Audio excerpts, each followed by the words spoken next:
नमस्कार, स्वागत आहे सर्वांचं आपल्या राज्यसेवा मुख्य परीक्षा 2023-24च्या GS4च्या बॅचमध्ये. आपण ॲग्रो इकॉनॉमीचा भाग बघत आहोत आणि त्यामध्ये आजचं हे लेक्चर तिसरं आहे. याच्यामध्ये आता सुरुवातीला आपण इकॉनॉमिक सर्वे जो महाराष्ट्राचा आहे त्यातल्या काही महत्त्वाच्या जे काही फॅक्ट्स आहेत किंवा डेटा आहे जो आपल्याला कंबाईनचे मुख्य असेल किंवा राज्यसेवा प्रिलिम्स असेल किंवा राज्यसेवा मेन्स असेल या सगळ्याच्या अनुषंगानं महत्त्वाचा आहे. ॲग्रिकल्चर प्रोडक्शनच्या बाबतीमध्ये महाराष्ट्र इकॉनॉमिक सर्वे काय म्हणतो बघूया आपण. पहिले त्यांनी दिले बघा खरीप क्रॉपबद्दलची माहिती दिली आहे. तर खरीप क्रॉपबद्दल काय काय माहिती दिली आपण ते बघूयात.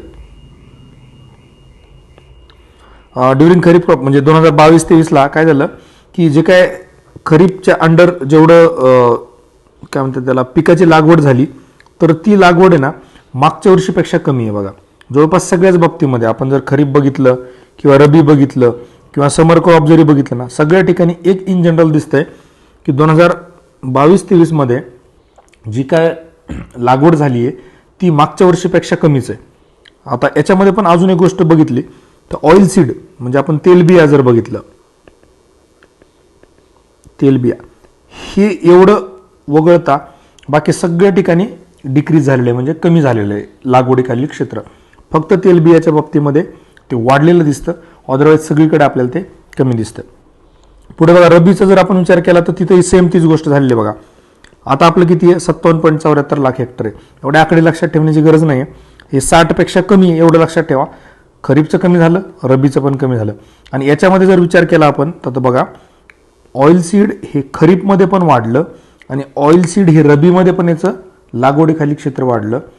पल्सेसचं बघा आता इथे एक गंमत आहे की खरीपमध्ये पल्सेसचं कमी झालं पण रबीमध्ये पल्सेसचं वाढलेलं आहे. तर पल्सेसच्या बाबतीमध्ये ही गोष्ट आपल्याला कटाक्षानं लक्षात ठेवणं गरजेचं आहे की खरीपमध्ये पल्सेसचं जे काही लागवडीखालील क्षेत्र होतं ते कमी होतं पण रबीमध्ये ते वाढलेलं आहे.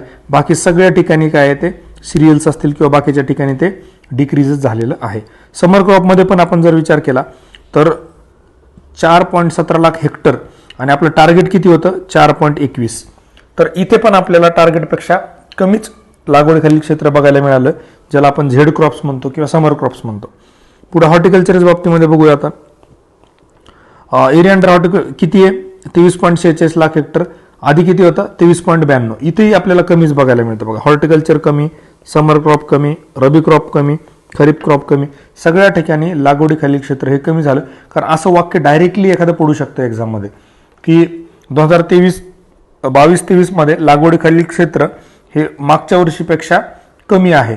100% खरं वाक्य आहे, बरोबर आहे. पुढे बघा आता फर्स्ट एस्टिमेटमध्ये काय सांगतो की फ्रूट क्रॉप्स जे काय फलोत्पादन आहे किंवा फळाचे जे काय क्रॉप्स आहेत त्याच्यामध्ये ते पण काय की 8.32 लाख हेक्टर एवढं आपल्याकडे आहे. आकडे जास्त लक्षात ठेवण्याची गरज नाही. याच्यामध्ये सगळ्यात जास्त बघा मँगो म्हणजे आंबा.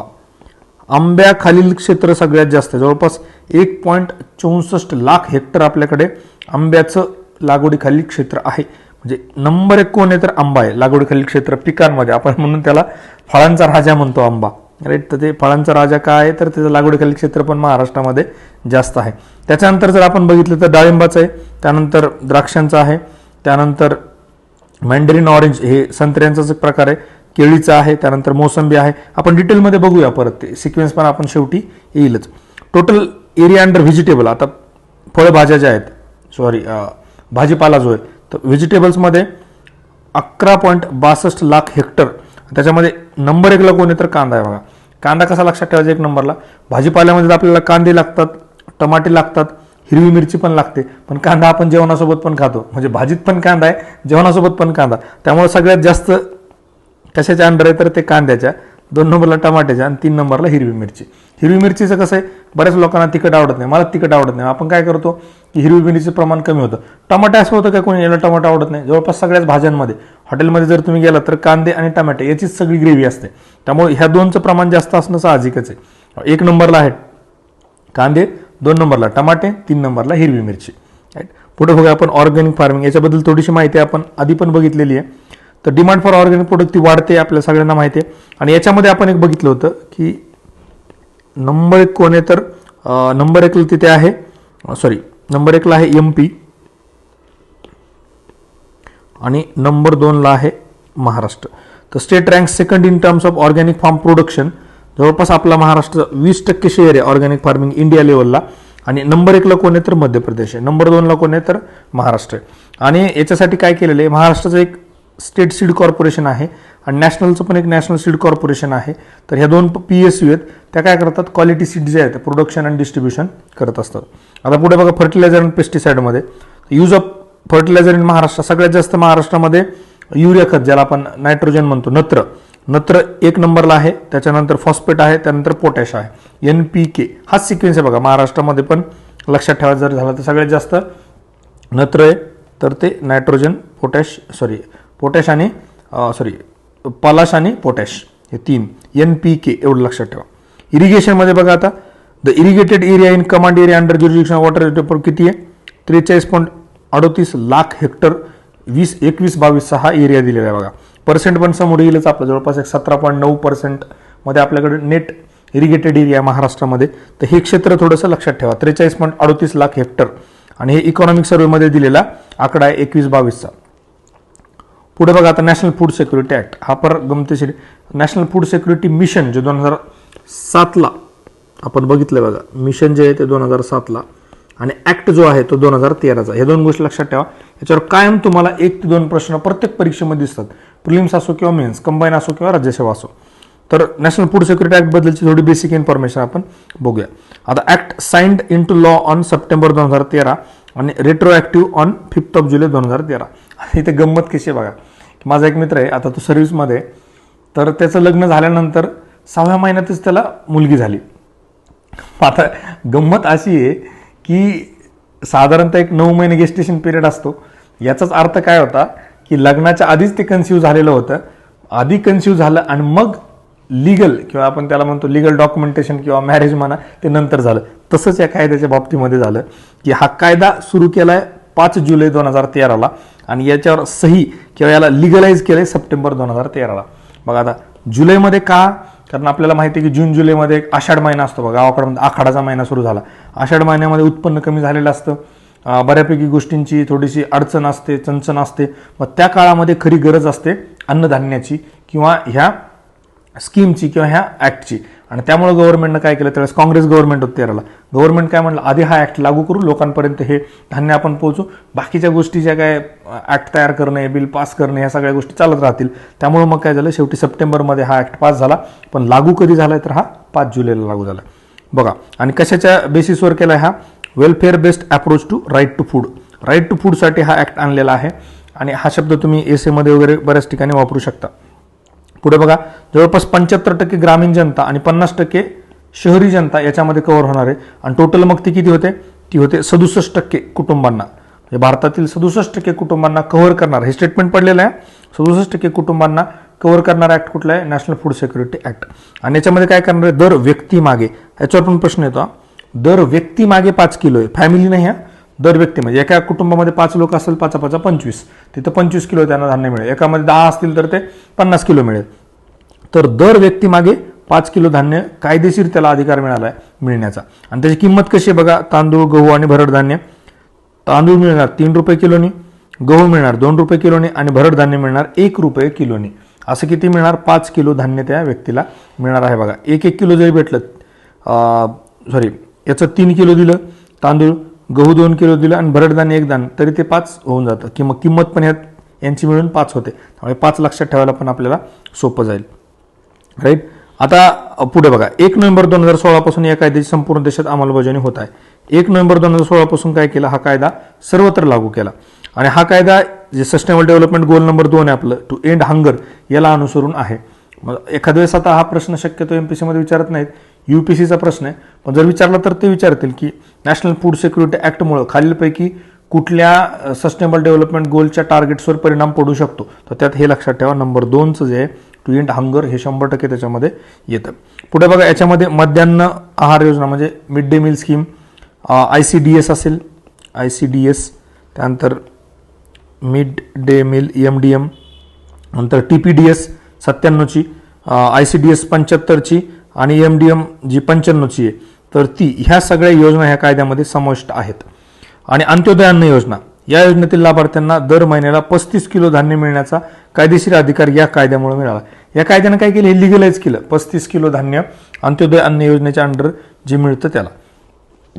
आता अंत्योदय अन्न योजना काय आहे की बघा, ती 25 डिसेंबर 2000 या काळामध्ये ती लागू झालेली आहे. तर 25 डिसेंबर काय डेट आहे तुमच्या माहितीस्तव अटल बिहारींच्या काळात. तुम्ही बघा, हे थोडंसं सर्च करा तुम्ही की काय डेट आहे, मला तुम्हीच सांगा. 25 डिसेंबर 2000, 25 डिसेंबरचं काय महत्व आहे. पुढे बघा, national food security act state ranking index 2022. आता काय केलं सेंट्रल गव्हर्नमेंटने की राज्यांना हा ऍक्ट इम्प्लिमेंट करताना काहीतरी एक प्रोत्साहन मिळावं, उत्सुकता, थोडंसं एक इंटरेस्ट त्याच्यामध्ये क्रिएट व्हावं म्हणून त्यांनी काय केलं, राज्यांची रँकिंग सुरू केली नॅशनल फूड सिक्युरिटी ऍक्टच्या याच्यानुसार. ही फर्स्ट एडिशन 2022ला झाली. आणि हा राज्यसेवा 2023 किंवा 24ला एक प्रोबेबल प्रश्न आपण एक्सपेक्ट करू शकतो. फर्स्ट एडिशन आहे. तर याच्यामध्ये काय फोकस नॅशनल फूड सिक्युरिटी ऍक्टच्या डिस्ट्रीब्युशनवर आहे. आणि त्याच्यामध्ये त्यांनी 3 पिलर वापरलेत की कुठल्या बेसिसवर ते रँकिंग ठरवणार आहेत. त्यामध्ये पहिलं बघा, coverage targeting and provision of the act. दुसरं आहे डिलिव्हरी प्लॅटफॉर्म, की कशा पद्धतीनं ते लोकांपर्यंत पोहोचवत आहे. आणि न्यूट्रिशन इनिशिएटिव्ह. त्याच्यामध्ये अजून काय काय त्यांनी नवीन राज्यांनी केलं. याच्यामध्ये जे काही रँक आहेत ना ते जनरल कॅटेगरीचे एवढेच लक्षात ठेवा. नॉर्थ ईस्ट, हिमालय आणि युटीचे काही लक्षात ठेवण्याची गरज नाही.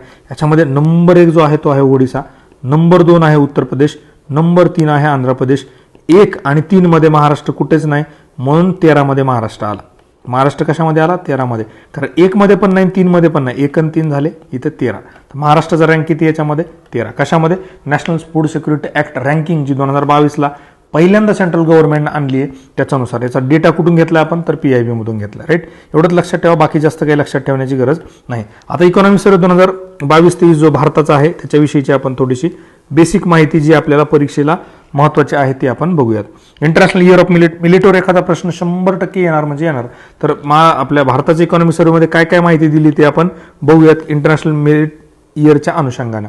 तर हे काय आपले ट्रेडिशनल स्टेपल आणि हेल्दियर अल्टरनेटिव्ह आहे. आणि युनायटेड नेशन जनरल असेंब्लीच्या 75व्या सेशनमध्ये मार्च 2021 मध्ये डिक्लेअर झाले 2023 international year of millet.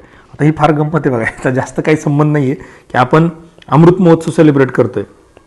Right, Amrit Mahotsav. आणि त्याच वेळेस म्हणजेच असतं 75 वर्ष, बरोबर आहे. त्याच वेळेस 75व्या सेशनमध्ये भारतानं सजेस्ट केलेलं इंटरनॅशनल इयर ऑफ मिलेट हे युनायटेड नेशन जनरल असेंब्लीनं तिथं पारित केलं मार्च 2021 मध्ये. हा योगायोग समजा किंवा काय म्हणा, तुम्हाला लक्षात ठेवायला पण हे बरोबर राहील. आणि अशाच ज्या इंटरेस्टिंग गोष्टी असतात 75 कदाचित MPSC हे स्टेटमेंट टाकू शकते. तर त्यावेळेस हे लक्षात ठेवा, ते बरोबर 75वं सेशन आहे युनायटेड नेशन जनरल असेंब्लीचं. आता मिलेट काय आहे, smart food with high nutritional value आपल्याला माहिती आहे. क्लायमेट रेझिलियंट आहे, म्हणजे उन्हामध्ये, प्रखर उन्हामध्ये म्हणा किंवा थोडंसं जिथं पाण्याचं क्षेत्र कमी आहे त्या ठिकाणी पण येऊ शकतं. Align with several United nations SDG वगैरे सोडून द्या. India produces more than 50.9 million tons of millets. हे लक्षात ठेवा, हा आकडा लक्षात ठेवा. जवळपास 50 मिलियन टन आपल्याकडे मिलेट्सचं प्रोडक्शन होत असतं. With account for 80% of Asia, म्हणजे आशिया खंडातले 80% मिलेटचं प्रोडक्शन भारतामध्ये होतं. आणि जगातले 20% मिलेटचं प्रोडक्शन हे भारतामध्ये होतं. हे दोन्ही पण आकडे लक्षात ठेवा, 80, 20 आणि 50 लक्षात ठेवण्यासारखे राऊंड फिगर आहेत. 50, 80, 20. राईट. ग्लोबल ॲव्हरेज यील्ड किती आहे, 1229 kg पर हेक्टर. एका हेक्टरला 1229 किलो तयार होतं. पण भारतामध्ये काय जास्त आहे, भारतामध्ये किती आहे, 1239 किलो पर हेक्टर. तर हे स्टेटमेंट जर असं पडलं की yield in India for millet is more than global average, तर हे वाक्य करेक्ट आहे. की जे काय उत्पादकता आहे किंवा ज्याला आपण यील्ड म्हणतो, तर ती भारतामध्ये जगापेक्षा जास्त आहे, हे वाक्य खरं आहे. In India millets are primary to kharif crop. हे एक महत्त्वाचं आहे की खरीप आपल्याकडे शक्यतो मिलेट आपल्याकडे शक्यतो खरीप क्रॉप म्हणूनच पीक त्याचं घेतलं जातं. आणि त्यामुळेच ते रेनफेड कंडिशनमध्ये येतं, म्हणजे पावसाचे भरोसे, म्हणजे त्याला आपण म्हणतो ना की देवाच्या भरोश्यावर, तशा टाईपमध्ये पाऊस पडला तर आलं, नाही आलं तर नाही आलं. तर तसं बऱ्यापैकी आपल्याकडं खरीप क्रॉपमध्ये त्याचं पीक उत्पादन घेतलं जातं मिलेट्सचं. आणि त्याला फार कमी पाणी लागतं आणि बाकीचे ॲग्रिकल्चर इनपुट्स कमी लागतात. डायरेक्टली जरी तुम्ही थोडी शेतीची मशागत केली, पेरून टाकलं तरी ते तुमच्या हाती येऊ शकतं. Government notified millet as a nutri serials in April 2018. आपल्या गव्हर्नमेंट ऑफ इंडियानं काय केलं, 2018 त्याला न्यूट्री सिरियल म्हणून डिक्लेअर करून टाकलं. आणि आपलं जे इंडियाचं नॅशनल इयर ऑफ मिलेट्स कधीचं आहे, 2018चं. आणि इकडे युनायटेड नेशन जनरल असेंब्लीनं कधी केलंय 2023, जवळपास 5 वर्षानंतर. म्हणजे आपण एवढ्या दिवस पाठपुरावा करत होतो युनायटेड नेशन जनरल असेंब्लीकडे की बाबा याला इंटरनॅशनल इयर डिक्लेअर करा. शेवटी ते 75व्या सेशनचा औचित्य साधून युनायटेड नेशन जनरल असेंब्लीनं 2023ला ते डिक्लेअर केलं. पुढे बघा, a submission national under on nutricereal is being implemented since 2018-19. कुठे 212 डिस्ट्रिक्टमध्ये आणि 14 राज्यांमध्ये. आता हे बघा, एक सबमिशन याच्या अंडरच इंटरनॅशनल आपले न्यूट्रिसिरियलचं, तर ते 2018-19ला आपण लॉन्च केलं 212 डिस्ट्रिक्ट आणि 14 राज्यांमध्ये. पूर्ण भारतासाठी नाही येते. India has more than 500 startups working in millet value chain. म्हणजे मिलेटपासून काहीतरी मिलेट वेपर्स बनवणे, मिलेटच्या रागीचे काहीतरी फूड्स वगैरे बनवणे, अशा टाईपमध्ये ते आपल्याकडे 500+ आहेत. आणि जवळपास 250 स्टार्टअप अंडर राष्ट्रीय कृषी विकास योजना, जी आपण रिव्हॉर्म केलेली आहे, रिन्युमरेटिव्ह आर्किव्ह रफ्तार, त्याच्या अंडर आहेत. हे एवढं महत्त्वाचं नाही आहे. पुढे बघा, Indian Institute of millet research, हे फार महत्त्वाचं. हे कुठे? हैदराबादमध्ये Indian Institute of millet research हे हैदराबादमध्ये आहे.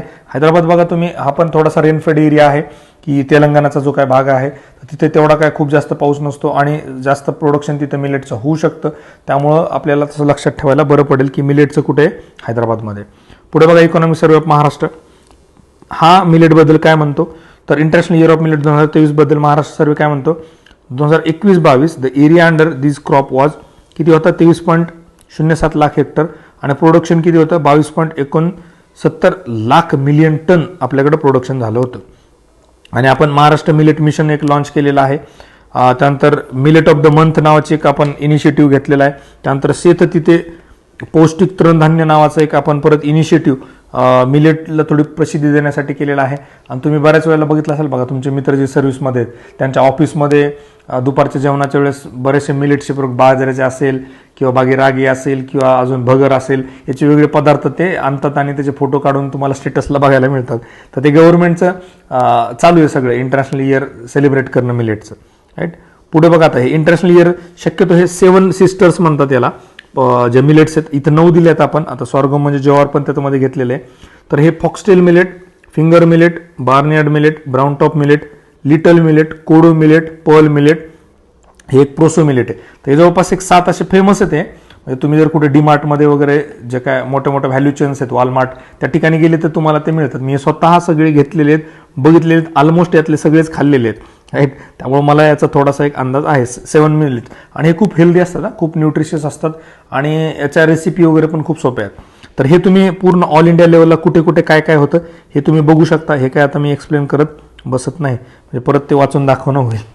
चला पुढे जाऊया आपण. National mission on edible oils, oil palm. आता हे एक मिशन आहे, हे आपल्याला बघणं गरजेचं आहे. तर ऑलरेडी प्रश्न विचारून झालेले आहेत. National mission on edible oils, oil palm, तर कधी लॉन्च केले? ऑगस्ट 2021 मध्ये लॉन्च केले. ह्या कंबाईनला प्रश्न विचारला होता बघा 23ला. हे कधी केले? ऑगस्ट 2021 मध्ये लॉन्च केले national mission on edible oil, oil palm.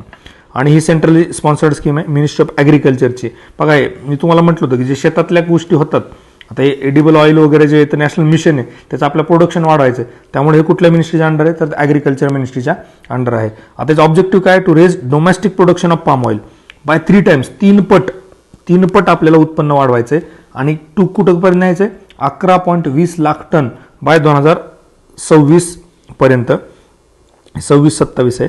आणि 28 लाख टन कधीपर्यंत करायचं? 29-30 पर्यंत. म्हणजे आपल्याला हे 3 पट वाढवायचं आहे, राईट. 11.20 लाख टन कधी? 26-27 पर्यंत. आणि 28 लाख टन कधीपर्यंत? 29-30. बघा, 28ची फारच गंमत आहे. 28 कधीपर्यंत करायचं? 29-30 पर्यंत. म्हणजे आपल्याला लक्षात ठेवायला 28, 29, 30 म्हणजे 28चं टार्गेट आपल्याला 29-30 पर्यंत कंप्लीट करायचं. हे तुमच्या लक्षात राहील. आपलं किती पट करायचं? 3 पट, राईट. पुढे बघा, scheme has special focus on Andaman Nicobar आणि नॉर्थ ईस्ट स्टेट. कारण इथे जे पोटेन्शियल आहे ना, इथलं जे क्लायमेट आहे किंवा इथली जी काही जमीन आहे, ह्या सगळ्या गोष्टी ॲग्रो क्लायमॅटिक झोननुसार हे जास्त सुटेबल आहे, Andaman Nicobar, north east state. त्यामुळे आपल्याला तिथं टार्गेट जास्त करायचं आहे. आता national mission on edible oil जे आहे ना, सबज्युम्स, याच्या अंडर कुठलं? National food security mission, oil palm oil seed जे तर आपण 2014-15 मध्ये याच्यामध्ये सबज्युम केलेलं आहे. पुढे बघा, ॲडिशनल इन्फॉर्मेशन.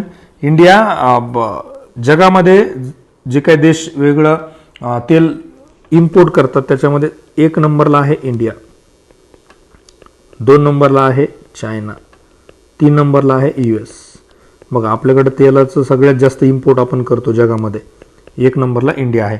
कुठे? Vegetable oil. हा UPSC 2020ला प्रश्न विचारलेला आहे. आता इम्पोर्ट स्टॅट्स काय बाबा? Share of oil palm is about 62%, followed by soybean oil with share of 22% and sunflower. जर आपण 3 देश बघितले जगामध्ये जे तेल इम्पोर्ट करतात, तेलामध्ये जर आपण बघितलं की भारतामध्ये काय काय केलं जातं, तर नंबर 1ला काय केलं जातं? पाम ऑइल केलं जातं. त्या पिवळ्या कलरच्या बघा रेशन दुकानामध्ये पूर्वी मिळायचे, मी लहान असताना बघायचो गावाकडे दिवाळीच्या वेळेस वगैरे ते पिवळे, ते पाम ऑइलच असतं. त्यानंतर दुसरं आहे सोयाबीन ऑइल. सोयाबीन ऑइल किती पर्सेंटमध्ये करतो आपण? जवळपास 22% आपण सोयाबीन ऑइल करतो. आणि 3 नंबरला काय? 3 नंबरला आपण सनफ्लॉवर करतो आणि ते किती आहे? जवळपास 15% पर्यंत. म्हणजे जे काय आपण इम्पोर्ट करतो त्यात नंबर 1ला पाम ऑइल करतो. हे इंडोनेशिया वगैरे जे आपले साऊथ ईस्ट एशियन कंट्रीज आहेत ना, तिथून जास्त प्रमाणामध्ये आपण इम्पोर्ट करत असतो. त्यानंतर 2 नंबरला सोयाबीन ऑइल आणि 3 नंबरला सनफ्लॉवर. राईट, हे एक लक्षात ठेवा सिक्वेन्स. जगामध्ये सगळ्यात जास्त व्हेजिटेबल ऑइल कोण करतं? तर इंडिया 2 नंबरला, चायना 3 नंबरला USA.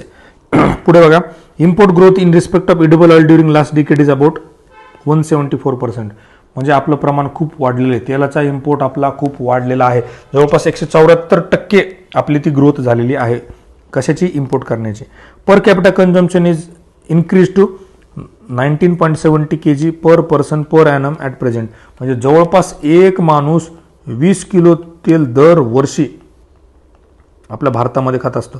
म्हणूनच तर आपल्या ढेऱ्या वाढल्यात, वजन वाढले, त्याच्यामध्ये मी पण आहे ऑलरेडी. आपण कमी करूया आपण, तसा काही विषय नाही. पण सध्या एक लक्षात ठेवा, जवळपास एक ऑन एन ॲव्हरेज भारतामधला माणूस 20 किलो तेल दर वर्षाला खातो. राईट, त्यामुळे आपल्याला एवढं इम्पोर्ट पण करावं लागतं. आता 9 oil seeds are major source of vegetable oil in the country. आता भारतामध्ये जर विचार केला आपण तर आपल्याला एक 9 ऑइल सीड बघायला मिळतात जे जास्त प्रमाणामध्ये खाल्ले जातात. त्यातल्या महत्त्वाच्या 2-3 जे आहेत ते लक्षात ठेवू. भारतामध्ये सोयाबीन नंबर 1ला, जवळपास 36% आपण त्या ठिकाणी वापरत असतो. त्यानंतर शेंगदाणे, ज्याला आपण ग्राउंड नट म्हणतो. थांबा, इथं मराठीतच लिहूया आपण. शेंगदाणा तेल, शेंगदाणे, तर त्याचं जवळपास एक 28% प्रमाण आहे. आणि नंतर रेपसीड आणि मस्टर्ड, म्हणजे त्याला आपण मोहरी म्हणतो, मस्टर्ड, तर ते किती आहे? 28%. बरोबर आहे. तर बघा, 2 गोष्टी आपण इथं बघितल्या. जेव्हा आपण इम्पोर्ट करतो तेव्हा पाम ऑइल सगळ्यात जास्त इम्पोर्ट करतो, पण भारतामध्ये जेव्हा आपण तेल खातो तेव्हा सगळ्यात जास्त सोयाबीनचं तेल खातो, 2 नंबरला शेंगदाण्याचं तेल खातो आणि नंतर 3 नंबरला रेपसीड आणि मस्टर्ड पण. आता माहीत नाही मला, पण पूर्वी गावाकडं सरकीचं तेल पण मिळायचं. किराणा दुकान जे छोटे छोटे गावात असतात तिथे. आणि याच्यात दुर्दैव एक गोष्ट अशी होती की बीटी कॉटन आल्यानंतर त्या बीटीच्या सीड्सपासून पण तेल बनवलं जायचं आणि ते पण लोक खायचे. याच्याबद्दल किती अवेअरनेस आता माहीत नाही मला एक्झॅक्टली किराणा दुकानात काय चालतं किंवा काय नाही, पण मी म्हणजे जवळपास एक 10वी-12वी पर्यंत मी बघायचो किराणा दुकानामध्ये सरकीचं तेल पण त्या ठिकाणी मिळायचं. तर सध्या 1 नंबरला आपल्याकडे सोयाबीन, शेंगदाणे आणि नंतर रेपसीड आणि मस्टर्ड. आणि सगळ्यात महत्त्वाचं अजून एक इन्स्टिट्यूट बघा, अशी इन्स्टिट्यूट 100% MPSC मेन्सला विचारतात बघा. Indian Institute of oil Palm Research, कुठे? पेदावेगी, आंध्र प्रदेश. हे लक्षात ठेवा, हे आपण लक्षात ठेवणं गरजेचं आहे. मिलेटचा आपण बघितला हैदराबादला आणि ऑइल पॉमसाठीचं रिसर्च जे आहे पेदावेगी, आंध्र प्रदेशमध्ये. पुढे चला, फर्टिलायझर, आता खते वगैरे जे त्याच्याविषयीची बेसिक इन्फॉर्मेशन आपण बघूया. खताला काय म्हणतात बाबा, की ज्याला एक डेफिनेट केमिकल कंपोजिशन असतं आणि with high analytical value that supply essential plant nutrients, म्हणजे ज्याला आपण म्हणतो खते थोडक्यात. They are also called chemical fertilisers, किंवा त्याला इनऑर्गॅनिक फर्टिलायझर्स पण म्हणतात किंवा कमर्शियल फर्टिलायझर्स पण म्हणतात. Most of the chemical fertilisers are inorganic nature. हे लक्षात ठेवा, इनऑर्गॅनिक असतात मोस्टली. एक्सेप्शन काय? फक्त युरिया अँड कॅल्शियम सायनामाइड CaCN3, हे काय आहेत? इनऑर्गॅनिक नाही आहेत. एवढं फक्त एक्सेप्शन लक्षात ठेवा, अदरवाईज सगळे जवळपास इनऑर्गॅनिक असतात. In India the use of artificial fertiliser was first initiated in 1896 मध्ये. पहिल्यांदा आपल्याकडं केमिकल म्हणजे किंवा हे जे खते आहेत, रासायनिक खते, त्याचा वापर झाला होता. आणि when imported Chilean nitrate was use as a fertiliser. Chile नावाचा जो देश आहे बघा, साऊथ अमेरिकेमध्ये, तर तिथे बऱ्यापैकी प्रमाणामध्ये ह्या नायट्रेट्सचं वगैरे प्रमाण असतं. त्यामुळे तिथून आपण खताचं इम्पोर्ट केलं होतं 1896 मध्ये, म्हणजे ब्रिटिशांच्या काळामध्ये आपल्याकडे पहिल्यांदा रासायनिक खत आलं होतं. आणि इंडियाचा रँक किती बघा खतामध्ये? 3rd in terms of production and 2nd in terms of consumption. आता भारताचा बघा, भारत काय? 2nd कशामध्ये? 3rd कशामध्ये? प्रोडक्शनमध्ये. आणि 2nd कशामध्ये? तो कन्झम्पशनमध्ये. राईट, ही एक गोष्ट फक्त एवढे लक्षात ठेवा. 1 मिनिट. थर्ड कशामध्ये आपण प्रोडक्शनमध्ये, आणि आपण सेकंड कशामध्ये तर कन्झम्पशनमध्ये. राईट, हे दोन गोष्टी लक्षात ठेवा. हे विचारते एमपीएससी असं बऱ्याच वेळेला. तर खताच्या बाबतीमध्ये सगळ्यात जास्त प्रोडक्शन जे आहे त्याच्यामध्ये आपला नंबर लागतो जगामध्ये तिसरा, आणि सगळ्यात जास्त वापर जो आहे त्याच्यामध्ये आपला नंबर लागतो दुसरा. आता बघा इथे थोडंसं बेसिक जे काय स्टॅट आहे, मागच्या त्याच्यावर पण प्रश्न विचारला होता. प्रायमरी न्यूट्रिएंट्स कुठले कुठले फर्टिलायझरचे, NPK. राईट, त्यानंतर याच्यामध्ये बघा नायट्रोजनस काही दिलेत, फॉस्फॅटिक काही दिलेत, पोटॅशिक काही दिलेत. आता हे काही जास्त वाचून दाखवत नाही मी, तुम्ही बघू शकता. मायक्रोन्यूट्रिएंट फर्टिलायझर हे महत्त्वाचं आहे. बोरॅक्स आणि बोरिक ॲसिड हे दोन काय आहेत तर हे मायक्रोन्यूट्रिएंट फर्टिलायझर आहेत. याला मायक्रोन्यूट्रिएंट फर्टिलायझर म्हणतात, असा प्रश्न बहुतेक एक विचारलेला आहे. त्यानंतर based on particular plant nutrient element, याच्यामध्ये सेकंडरी न्यूट्रिएंट फर्टिलायझर हे बघा. प्रायमरी बघितलं होतं, तर सेकंडरी बघा. सेकंडरीमध्ये कॅल्शियम, मॅग्नेशियम आणि सल्फर. तर याला हे खूप कॉमेडी, आता काय काय काय म्हणता येईल त्याला. सगळ्यांना असताना आमच्या रिडिंगमध्ये एक जणांनी दिला होता, ॲग्रिकल्चर बॅकग्राऊंडवाला होता. तो म्हणला होता कामकसकू लक्षात ठेवायचं, CAMG आणि S, कामकसकू. राईट, तर हे लक्षात ठेवा. हे आहेत सेकंडरी न्यूट्रिएंट फर्टिलायझर्स. पुढे बघा 1950-51 मध्ये एक 0.66 लाख टन वापरल्या जाणारं खताचं प्रमाण होतं भारतामध्ये. आता ते 2021ला किती झालं माहिती आहे का, 325.4 लाख टन, जवळपास 325 लाख टनांवर गेलेलं आहे. कुठून? 0.66 वरून. कधीपर्यंत? 2020-21 पर्यंत.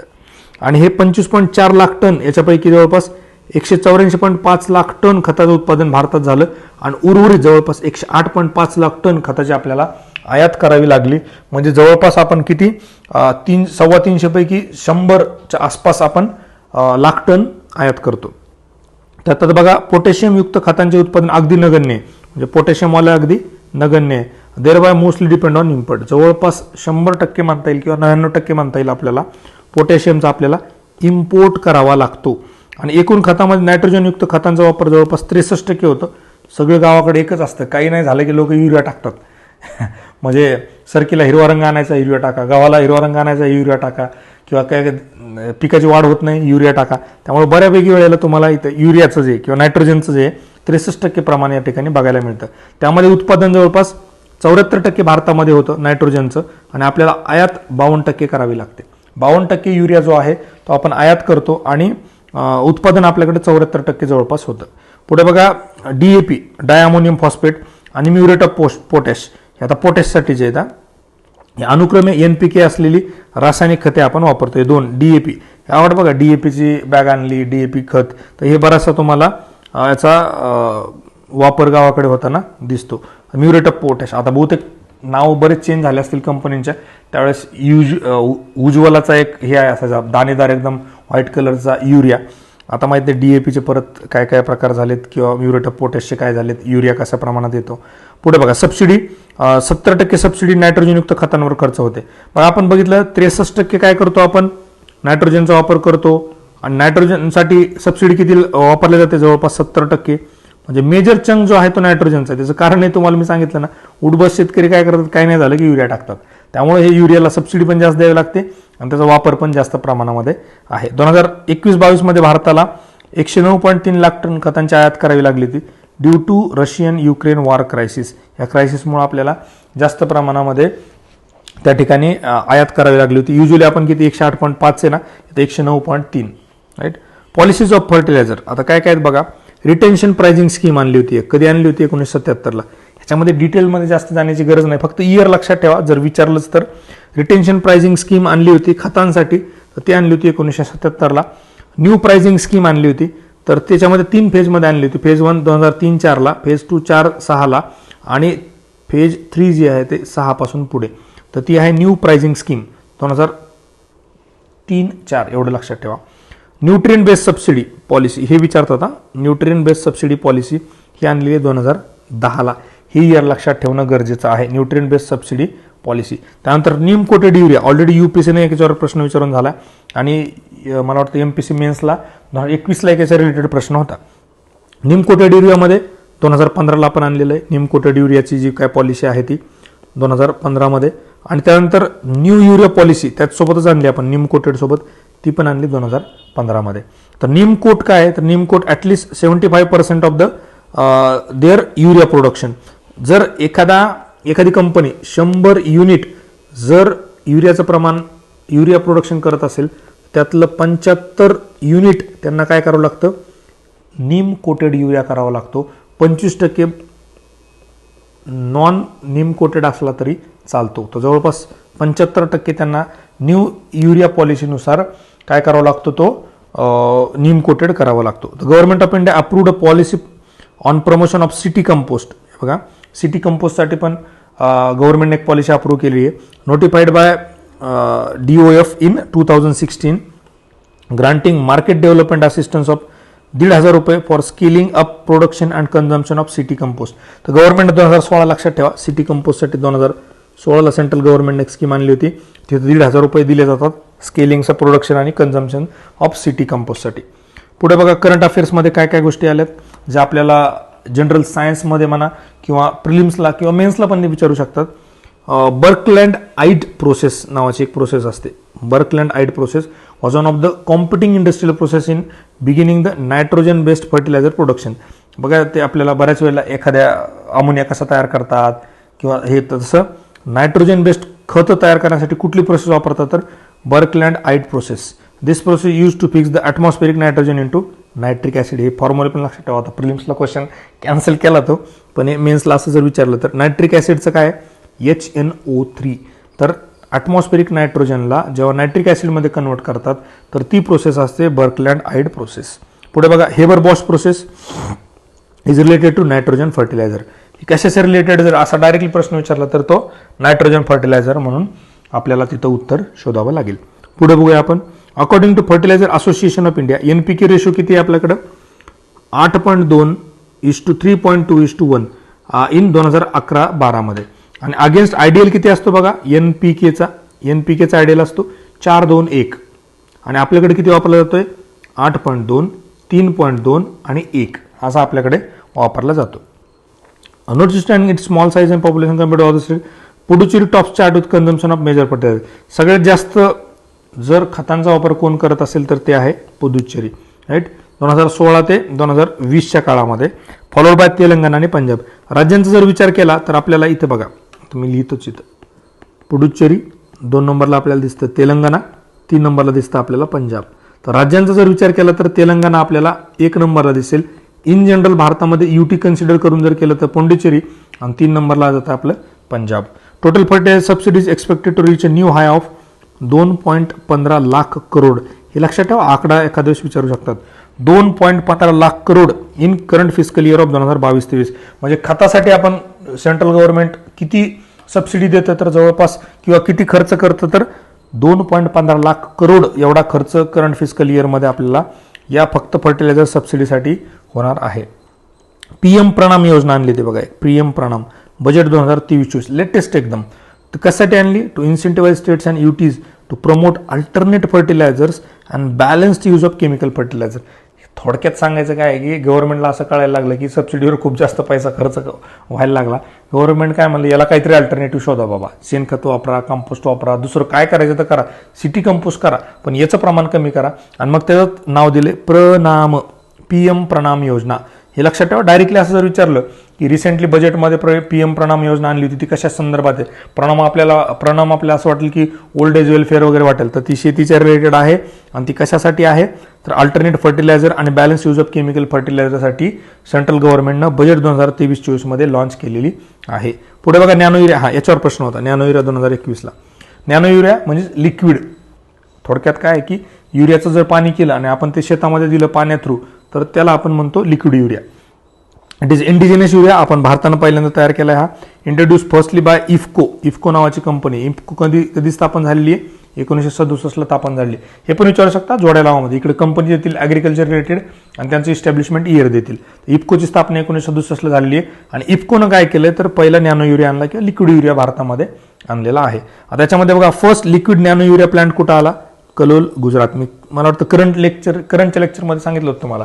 आणि ते अहमदाबाद, बहुतेक बऱ्याच लोकांचं उत्तर त्यामुळे बरोबर आलं होतं कंबाईनच्या प्रिलिम्सच्या पेपरमध्ये. मी म्हटलं तुम्हाला, आजकाल तुम्हाला एक ट्रेंड दिसेल, बऱ्याचशा गोष्टी ज्या आहेत त्या गुजरातमध्ये जाताना तुम्हाला दिसतील. तर युरियाचं पहिलं एक्सपेरिमेंट म्हणा, गिफ्ट सिटी म्हणा किंवा अजून दुसरं काय म्हणा, मेट्रो ट्रेन पण बघा मुंबई ते अहमदाबाद, सगळ्या गोष्टी तुम्हाला गुजरातमध्ये जाताना दिसतील. त्याचं कारणच ते बघा, गुजरातमध्ये 2 मेन पॉलिटिशियन्स, भारताचे मेन पॉलिटिशियन्स आहेत, अमित शहा आणि नरेंद्र मोदी. त्यामुळे साहजिकच आहे, म्हणजे प्रत्येकाला एक आपुलकी असतेच आपल्या आपल्या राज्याबद्दल. तसं महाराष्ट्राचा जर विचार केला आपण, तर जेव्हा जेव्हा पवार साहेबांनी काहीतरी गोष्टी केल्या, त्यांनी बारामतीला पहिले प्रेफर केलेलं आहे, म्हणून बारामती एवढी डेव्हलप झालेली आहे. ते साहजिक आहे, ते पण ते गोष्ट करतात.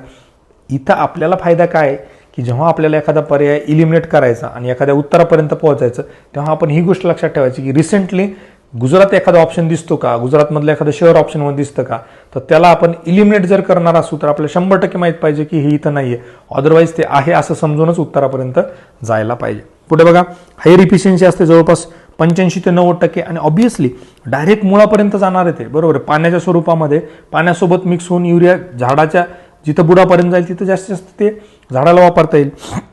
With 40,000 mg/ml nitrogen in a 500 ml nano urea bottle can be sufficient for prodding. एवढे काही लक्षात ठेवायची गरज नाही आहे किती बॅग आहे किंवा काय. डिस्कॉस्ट इफेक्टिव्ह काही गरज नाही. रमेश रलिया हे नाव लक्षात ठेवा, यांनी नॅनो युरिया लिक्विडसाठी काम केलेलं आहे, म्हणून त्यांना नॅनो युरिया किंवा लिक्विड सायंटिस्ट असं म्हणतात. नॅनो युरिया किंवा लिक्विड युरिया सायंटिस्ट. काय नाव आहे? रमेश रालिया. रमेश रालिया नावाचे वैज्ञानिक आहेत ज्यांनी हे लिक्विड युरिया बनवलेलं आहे. PM Modi ji launch urea gold for farmers. कधी? 30 जुलै 2023ला. हे लक्षात ठेवा. युरिया गोल्ड काय? Urea gold is coated with sulphur. 100% याच्यावर प्रश्न येऊ शकतो बघा पुढच्या येणाऱ्या प्रिलिम्समध्ये म्हणा, कंबाईन मेन्समध्ये म्हणा किंवा राज्यसेवा मेन्समध्ये, की युरिया गोल्ड जे काय बनवलं त्याला कोटिंग कशाचं आहे. ऑप्शन येतील सिल्वरचं आहे, गोल्डचं आहे किंवा टायटॅनियमचं आहे, अजून कशाचे. त्याला कशाचं कोटिंग आहे? त्याला सल्फरचं आहे. आणि address sulphur deficiencies in the soil to help improve soil quality. आता हे कशामुळे केलं बरं? की ऑलरेडी ज्या काय भारतामधल्या सॉईल आहे त्याच्यामध्ये सल्फरची डेफिशियन्सी आहे. मग आपण जसं नीम कोटेड युरिया केलं का, तसं युरिया गोल्ड नावानं युरियालाच आपण काय केलं? सल्फरची कोटिंग केली, जेणेकरून जमिनीमध्ये जी काही डेफिशियन्सी आहे सल्फरची ती भरून निघेल. म्हणून इथं काय केलं की युरिया गोल्डमध्ये सल्फर आहे एवढं लक्षात ठेवा. 1 नेशन 1 फर्टिलायझर स्कीम बघा परत आपले आदरणीय मोदीजी यांनी आणलेली आहे. यालाच काय म्हणलं? PM भारतीय जन उर्वरक परियोजना. भारतीय जन Urvarak Pariyojana 1 nation 1 fertiliser scheme. याच्या अंडर काय? Aims to ensure timely supply of fertilisers plus eliminate dilemma of farmers in choosing one of the many brands available in the market. काय होतं ना की सुफलाचा युरिया आहे, उज्ज्वलाचा युरिया आहे, इफकोचा युरिया आहे, नेमकं युरिया घ्यायचा कोणता किंवा नेमकं कुठलं खत वापरायचं कशासाठी, त्यासाठी यांनी काय केलं की 1 नेशन 1 फर्टिलायझर पॉलिसी आणली. अजून ती काही इम्प्लिमेंट झालेली नाही आहे, पण त्या स्कीमचं नाव लक्षात ठेवा, भारतीय जन उर्वरक परियोजना. कशासाठी हे पण लक्षात ठेवा. पुढे बघा, इरिगेशनवर जवळपास 1-2 प्रश्न प्रत्येक परीक्षेमध्ये आपल्याला बघायला मिळतात. तर ढोबळ सिंचन क्षेत्र भारतामध्ये किती आहे बघा? 1950-51ला होतं फक्त 22.6 मिलियन हेक्टर. आता 2018-19ला आपल्याकडे आहे 102.7 मिलियन हेक्टर. जवळपास आपलं किती पट झालंय? जवळपास एक 5 पटच्या आसपास आपल्याकडं झालेलं आहे. सर्वाधिक सिंचित क्षेत्र कुठे जगामध्ये? चीनमध्ये 2 नंबरला भारत आहे, हे लक्षात ठेवा. चायना नेट इरिगेटेड एरियामध्ये 2 नंबरला इंडिया. म्हणजे आपण याच्यामध्ये खूप चांगली प्रगती केली आहे की जर बाकीच्या देशांचा डेव्हलपिंग कंट्रीचा आपण जर विचार केला तर भारताची ही प्रोग्रेस खूप चांगली आहे की नेट इरिगेटेड एरिया आपण जगामध्ये 2 नंबरला आलेलो आहोत. अपेक्षित सिंचन म्हणजे आपण म्हणतो पोटेन्शियल. बघा मराठीत दिलं तर इंग्लिशमध्ये लिहावं लागतं आणि इंग्लिशमध्ये दिलं तर मराठीत द्यावं लागतं. असा अपेक्षित सिंचन क्षमता 140 मिलियन हेक्टर आहे आपली एक्सपेक्टेड, इथपर्यंत आपण करू शकतो. पण ॲक्च्युअलमध्ये सध्या आपली साध्य किती आहे? फक्त 103 मिलियन हेक्टर आहे. आणि निव्वळ सिंचित क्षेत्र ज्याला आपण नेट इरिगेशन एरिया तो आहे 68 मिलियन हेक्टर.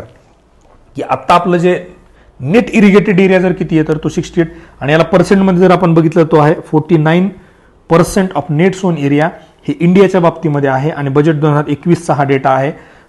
राज्यांचा जर विचार केला तर सगळ्यात जास्त पर्सेंट वाईज पंजाबमध्ये जवळपास 98.7%. म्हणजे तिथं असं होतच नाही की जिरायती शेती बागायती, जवळपास सगळी बागायती शेतीच आहे पंजाबमध्ये.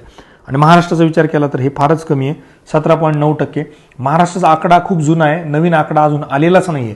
इकॉनॉमिक सर्व्हेमध्ये नाही किंवा बजेटमध्ये डिस्कस करताना येत नाही किंवा आपल्या विधानसभेचे जे काही सेशन्स होतात तिथं चर्चा करताना पण येतच नाही, कारण तो आकडाच आपल्याकडे नाही. हा थोडा जुना आकडा आहे, पण जो अवेलेबल आकडा आहे तो हाच आहे. 17.9% महाराष्ट्राचा नेट इरिगेटेड एरिया आहे. आणि एरिया वाईज जर आपण बघितलं ना, उत्तर प्रदेश ऑब्व्हियसली बघा, उत्तर प्रदेशमध्ये जर एरिया जास्त असणार आहे तर ऑब्व्हियसली तिथं इरिगेटेड एरिया वाईज पण जास्त असणार आहे. आपण पर्सेंटेज लक्षात ठेवलं पाहिजे. पंजाब आणि महाराष्ट्रामध्ये 17.9.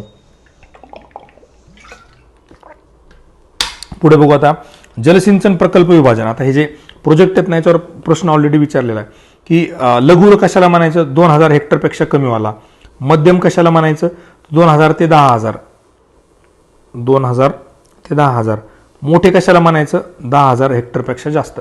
तर हे डिस्टिंक्शन लागत 2 ते 10,000 असं लक्षात ठेवा. 2000 ते 2010 मध्यम आणि 10,000 पेक्षा जास्त मोठे, 2000 पेक्षा कमी लघु. त्यानंतर सोर्सेस ऑफ इरिगेशन, सगळ्यात जास्त सोर्सेस कसे कसे आहेत, कूपनलिका 45%. आता हे भारताच्या बाबतीमध्ये कालवे कालवा खालवी 26%, विहिरींचं 18.4%, तलावांचं 3.6%, इतर 6.7%. हे लक्षात ठेवा, याच्यावर प्रश्न येतो. राईट. आता हे बघा सोर्सेस ऑफ इरिगेशन इथं दिले यांनी. हे 45 कशाचं आहे बघा, कॅनलचं आहे. कूपनलिका आपण त्याला म्हणतो, सॉरी हे ट्यूबवेलचं आहे. कलर थोडासा सारखा झाला. हे आहे ट्यूबवेलचं, हे लाल आहे कॅनलचं.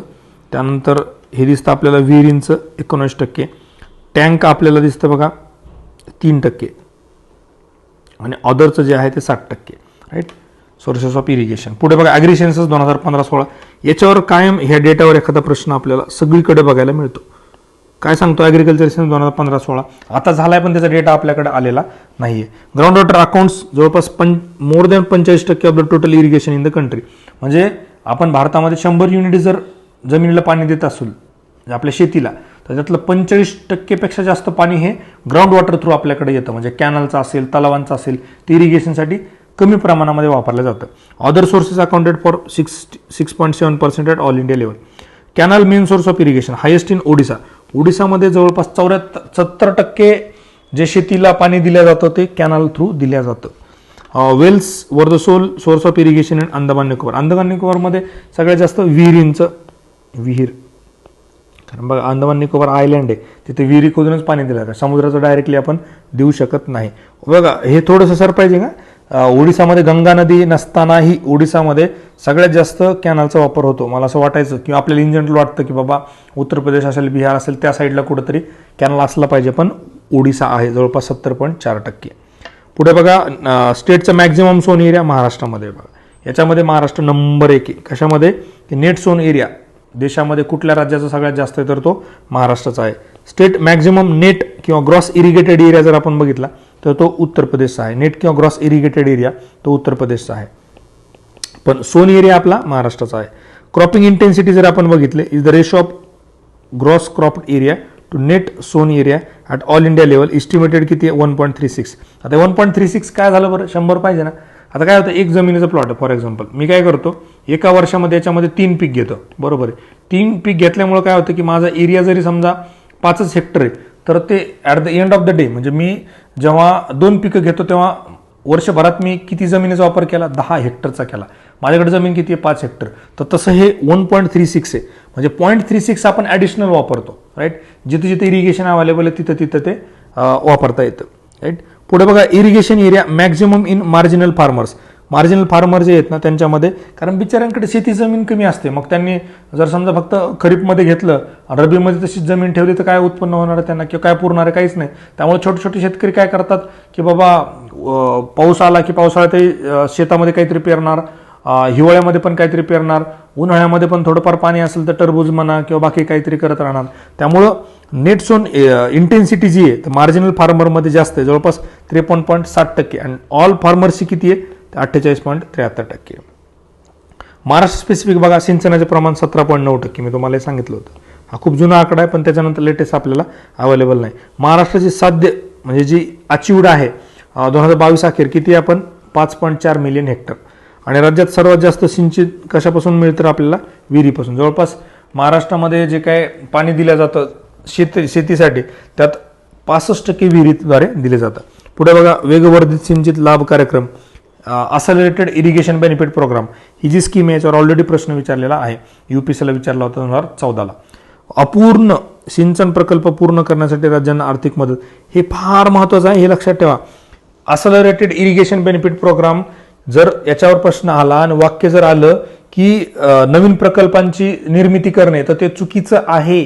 जे प्रकल्प ऑलरेडी रखडलेले आहेत, जे प्रकल्प अपूर्ण आहेत, फक्त त्याच प्रकल्पासाठी असलरेटेड इरिगेशन बेनिफिट प्रोग्राम नावाची योजना गव्हर्नमेंटनं लॉन्च केली होती 96-97 ला.